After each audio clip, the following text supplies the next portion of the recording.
ఆయన ఇక్కడ లేడు, తాను చెప్పినట్లే ఆయన లేచి ఉన్నాడు. మత్తయి సువార్త 28వ అధ్యాయము 6వ వచనం.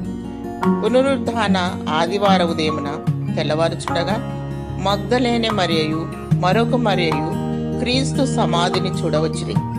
ఇదిగో, ప్రభువు దూత పరలోకము నుండి దిగివచ్చి రాయి పొర్లించి దాని మీద కూర్చొని ఉండెను. అప్పుడు దూత చెప్పబడిన మాట ఇది: ఆయన ఇక్కడ లేడు, తాను చెప్పినట్లే ఆయన లేచి ఉన్నాడు. అవును, క్రీస్తు మరణమును జయించి మృత్యుంజయుడై లేచు.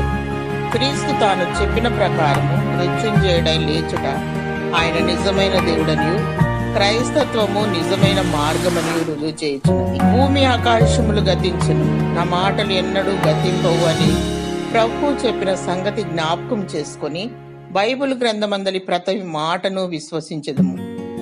పునరుద్ధానమును గూర్చి యోబు పలికినటువంటి మాటలు: అయితే నా విమోచకుడు సజీవుడనియు తరువాత ఆయన భూమి మీద నిలుచుననియు నేను ఎరుగుదును.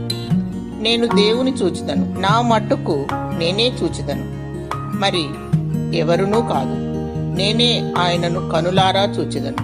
క్రీస్తు మృత్యుంజయుడై లేచినప్పుడు లోకానుసారమైన శరీరముతో కాదు, రూపాంతరపరచబడిన మహిమగల శరీరముతో లేచెను. మరణమును పాతాళమును జయించి లేచెను. మరణము ప్రభావము చూపలేని బలమైన శరీరముతో ఆయన లేచెను.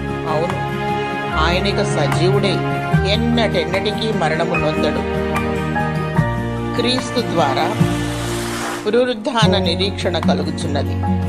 కడబూరం రోగునప్పుడు క్రీస్తునందు మృతులైన వారు మొదట లేదురు. బూరం రోగును, అప్పుడు మృతులు అక్షయులుగా లేపబడుదురు. మనము మార్పు పొందుదుము. ప్రియులారా, మనము కూడా లేపబడిన గుంపులో ఉండులాగున మెళుకువ కలిగి దేవుని కొరకు కనిపెడుదుము. ప్రభు నిన్ను దీవించి ఆశీర్వదించునుగాక. ఆమేన్.